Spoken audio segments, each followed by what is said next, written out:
Assalamualaikum, selamat datang kembali di Guru Gembel Channel. Nikah beda agama tuh boleh nggak sih?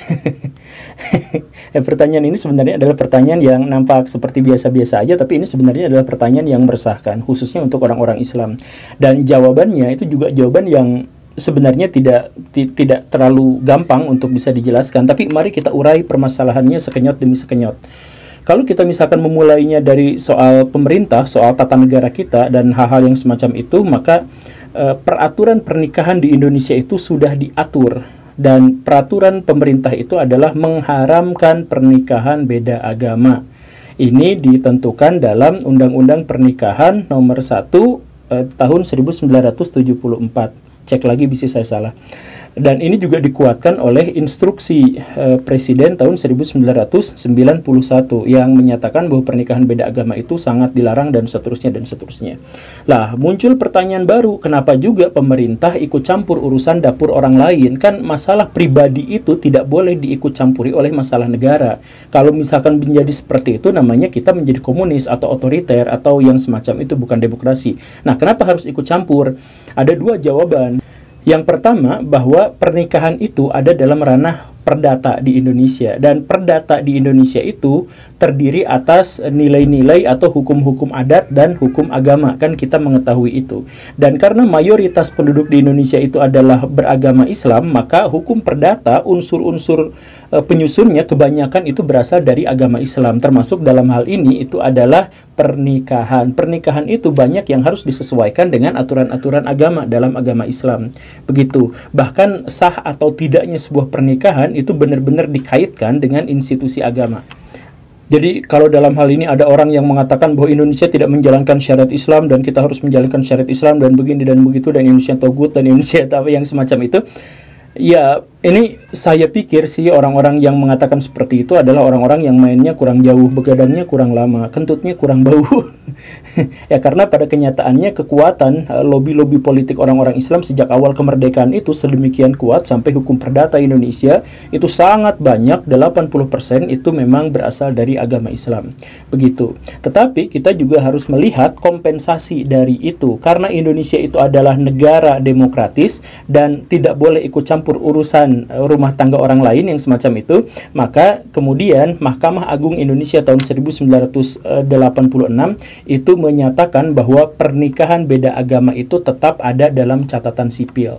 Jadi bukan disahkan, karena disahkannya itu harus disesuaikan dengan agama, tetapi dicatat dan diakui oleh negara sebagai ada orang yang melakukan pernikahan. Begitu. Jadi ini adalah sebuah kompromi, dan kita juga harus menggarisbawahi bahwa Indonesia sejak awal adalah negara multikultural yang hanya bisa bersatu dengan kompromi.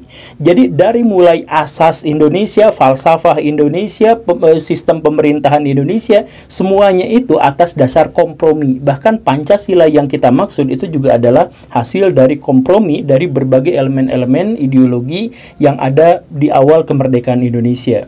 Seperti itu. Jadi jangan rewel kalau Indonesia pada masalah ini pun bentuknya adalah kompromi gitu. Ya, yang jadi masalahnya itu adalah karena ada komprominya seperti ini, maka kalau baraya nikah beda agama itu ribetnya luar biasa. Ngurus-ngurus administrasinya itu nggak bisa diselesaikan dengan satu notaris gitu. Karena memang ribet, karena ada larangannya yang begini dan begitu, dan ada yang mengizinkan yang begini dan begitu. Nah, sekarang kita masuk ke ranah yang lebih mendalam lagi. Kalau kita sudah mengetahui bahwa dasar pemerintah itu mengharamkan nikah beda agama itu adalah dari agama Islam, sekarang kita pantau apakah agama Islam itu memang benar-benar mengharamkan menikah beda agama. Sebenarnya awalnya tidak. Jadi saya akan menjelaskannya begini baraya. Di dalam Islam itu nikah beda agama itu boleh asal yang menjadi suaminya itu adalah yang muslimnya, dan yang dinikahinya itu adalah ahlul kitab. Jadi ahlul kitab di dalam Islam itu memiliki posisi yang cukup tinggi dalam masyarakat, karena mereka untuk beberapa hal itu disejajarkan dengan orang-orang Islam dalam status religiusnya, bukan status sosial tapi status religiusnya. Jadi misalkan orang-orang Islam boleh memakan sembelihan orang-orang ahlul kitab, itu boleh.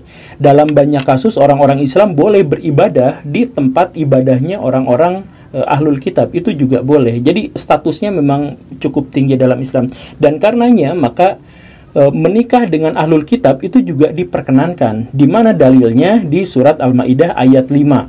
Ahlul kitab boleh dinikahi kalau mereka memelihara kehormatannya. Dan juga ditetapkan dalam banyak hadis Nabi. Di antaranya adalah hadis tentang surat Nabi Muhammad kepada orang-orang Kristen Najran. Dan Kristen Najran itu adalah Kristen yang lebih ekstrim dan penyimpangannya dari Islam, perbedaannya dari Islam itu lebih jauh daripada Kristen yang kita kenal sekarang, yang Protestan, Katolik, yang gitu itu lebih parah gitu perbedaannya dengan Islam. Tapi Nabi Muhammad mempersilahkan pernikahan beda agama seperti itu. Tetapi ada bantahan juga ini, misalkan di surat Al-Baqarah ayat 221, misalkan di situ kan ada penjelasan tidak boleh menikahi orang-orang musyrik. Iya, orang musyrik itu nggak boleh, kan di dalam Islam itu ada orang musyrik, ada orang ahlul kitab, dan ada orang Islam, orang beriman. Orang Islamnya juga ada tingkatan-tingkatannya kan begitu.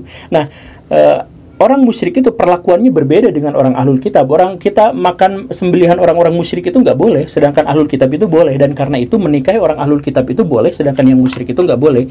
Jadi kedua ayat ini sebenarnya dua ayat yang sama sekali tidak bertentangan. Tetapi kemudian ditafsirkan oleh sekelompok orang bahwa orang-orang Kristen dan orang Yahudi sekarang itu masuk ke dalam kategori musyrik. Begitu. Alasannya apa? Alasannya karena mereka menyekutukan Tuhan dan sebagainya dan sebagainya. Tetapi secara legal formal dalam Islam, ahlul kitab dan musyrik itu berbeda, dan karenanya menikahi orang musyrik itu nggak boleh, sedangkan menikahi orang-orang ahlul kitab, yaitu orang-orang yang beragama, itu diperkenankan.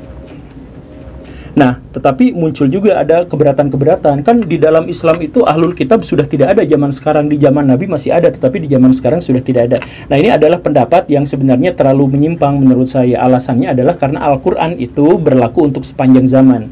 Dan karena itu istilah-istilah dan status-status yang disebutkan di dalam Al-Quran itu juga berlaku sepanjang zaman. Jadi kalau misalkan di dalam Al-Quran ada status religius yang namanya ahlul kitab, maka itu berlaku sepanjang zaman. Tidak ada nasak mansuk dalam kaitan ini kan sebenarnya. Nah, lalu kalau Islam di zaman Nabi itu memperbolehkan pernikahan beda agama, kenapa di zaman sekarang tidak ada kebolehan itu? Alasannya adalah Umar bin Khattab. Jadi seperti yang sudah kita bahas di episode ini, jadi Umar bin Khattab itu adalah salah seorang sahabat yang memiliki kemampuan nalar yang sangat luar biasa dan menguasai fikih yang benar-benar di atas level kebanyakan sahabat. Dan karena itu, maka beliau itu adalah satu-satunya sahabat yang paling berani untuk beristihad, sehingga menghasilkan sekitar 73 atau 72 istihad baru yang secara literal berbeda dengan dalil Quran dan Sunnah. Seperti yang saya jelaskan juga di episode ini ya. Jadi misalkan soal zakat, di dalam Al-Quran disebutkan 8 yang menerima zakat, tapi Umar jadi malah 3 gitu, dan lain sebagainya. Nah, Umar pada waktu itu juga mengambil sebuah fatwa, mengambil sebuah kesimpulan, keputusan bahwa orang-orang muslim sejak saat itu tidak boleh menikah beda agama. Dan pernyataan Umar itu kemudian disetujui oleh Ali, dan karenanya kemudian disepakati oleh seluruh para sahabat pada waktu itu. Jadi kalaupun misalkan ada pernyataan bahwa Islam tidak boleh nikah beda agama, maka ini sebenarnya adalah pernyataan dari ijma' para sahabat yang kemudian diakui oleh kebanyakan kaum muslimin, dan ini bukan didasarkan pada Quran dan Sunnah. Begitu kan sumber hukum Islam itu salah satunya itu adalah ijma kalau kita berpandangan pada mazhab Syafi'i. Dan karena mayoritas umat muslim di seluruh dunia itu adalah ahlus sunnah, dan ahlus sunnah itu memang benar-benar terikat pada kaidah hukum yang namanya ijma atau konsensus itu, maka ahlus sunnah wal jamaah itu juga kemudian akhirnya mengharamkan nikah beda agama. Begitu. Bagaimana dengan pendapat saya pribadi? Ya, kalau pendapat saya pribadi ya siapa juga saya kan ya. Tapi saya jelaskan begini, ini menurut pendapat pribadi saya. Saya bukan ahlus sunnah wal jamaah, tetapi saya setuju dengan pernyataan Umar untuk melarang pernikahan beda agama. Apa alasannya? Alasannya begini barangnya. Pernikahan itu adalah sesuatu yang sangat sakral, sesuatu yang sangat penting, dan biasanya manusia mengalami masa pernikahan itu jauh lebih lama daripada masa lajang mereka. Biasanya seperti itu. Dan karena itu terkait dengan banyak sekali hal, terkait dengan banyak sekali urusan. Dan kalau kita menikah, sebenarnya bukan hanya kita yang menikah, tetapi keluarga kita,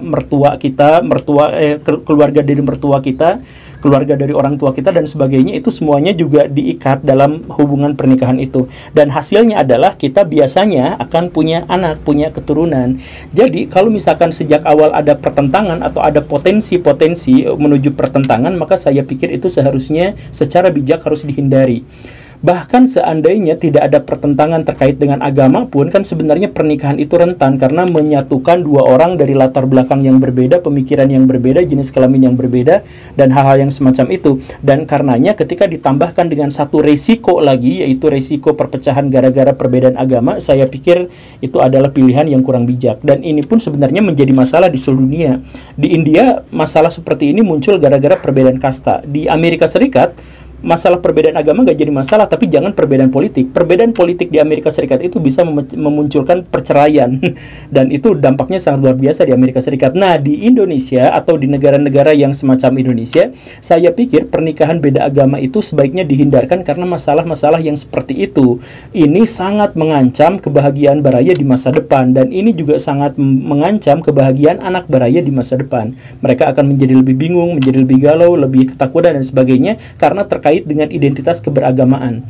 Agama itu sebuah identitas yang sakral, baraya. Jadi itu jangan diremehkan gitu. Kalau misalkan baraya anggaplah menjadi sangat toleran terhadap hal yang seperti ini, kan belum tentu orang-orang di sekeliling baraya, dan belum tentu juga anak baraya seperti apa. Saya sebagai orang yang melihat dan mendengar dengan sangat jelas dan cukup banyak orang-orang yang menikah beda agama, saya benar-benar menyarankan untuk tidak melakukan hal yang semacam itu. Itu saran pribadi saya gitu. Tapi kan kemudian muncul juga sebuah pertanyaan atau pernyataan, saya tidak bisa hidup tanpa dia. Kalau saya tidak menikah sama dia, saya tidak akan menikah dengan siapapun. Jadi kalau masalah agama, masalah apa, itu urusan nanti. Yang penting saya cinta banget sama orang ini gitu ya. Ya akan ada orang-orang yang memang seperti itu. Tapi kita pindah ranahnya ke sains, baraya, biar lebih greget. Jadi kalau misalkan baraya menganggap bahwa cinta itu benar-benar mencerahkan, cinta itu adalah hidup kita, cinta itu adalah Lucinta Luna, yang kalau misalkan main badminton dia masuk ke dalam kategori tunggal campuran dan sebagainya. Ya, cinta-cinta yang dipernyatakan secara lebay seperti itu, kalau dalam sains itu garing sebenarnya. Jadi yang dimaksud cinta itu sebenarnya adalah reaksi feromon, dopamin, oksitosin, atau hal yang semacam itu di dalam otak sehingga muncul kegelisahan, muncul rasa cinta, kerinduan, dan sebagainya. Jadi dalam sains maksudnya, ya cinta itu sebenarnya penyebabnya adalah penyebab yang sangat sederhana, karena kita dituntut oleh gen kita untuk bereproduksi, dan karena itu ada begitu banyak hormon di dalam otak yang mendorong kita untuk mencintai seseorang. Jadi maksudnya kalau dalam sains itu, kalau kita lepas dari pacar ini atau pasangan ini sebenarnya, maka kita berpotensi besar juga untuk mendapatkan kebahagiaan lebih besar atau mendapatkan pasangan yang lebih baik dari orang lain. Jadi kalau misalkan ada yang mengatakan saya tidak bisa hidup tanpa dia, itu bullshit luar biasa. Karena apa? Karena kalau dia misalkan lepas dari dia, ada potensi dia bisa berhubungan cinta dengan orang lain, karena secara genetik manusia diciptakan untuk seperti itu gitu. Jadi itu buktinya kan kalau misalkan anak-anak alay misalkan pacaran, aku tidak bisa hidup tanpamu gitu, setelah putus ternyata dia masih hidup dan bahkan menyebarkan foto-foto bugil ceweknya gitu.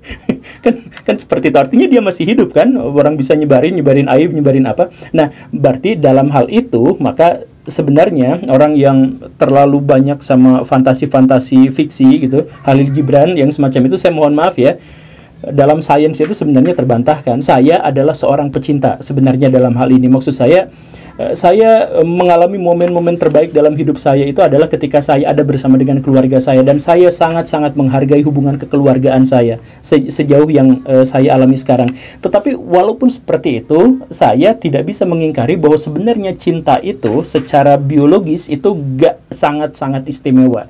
Bisa timbul dan tenggelam, diantaranya adalah karena reaksi hormon, dan reaksi hormon diantaranya terjadi gara-gara kita terlalu dekat.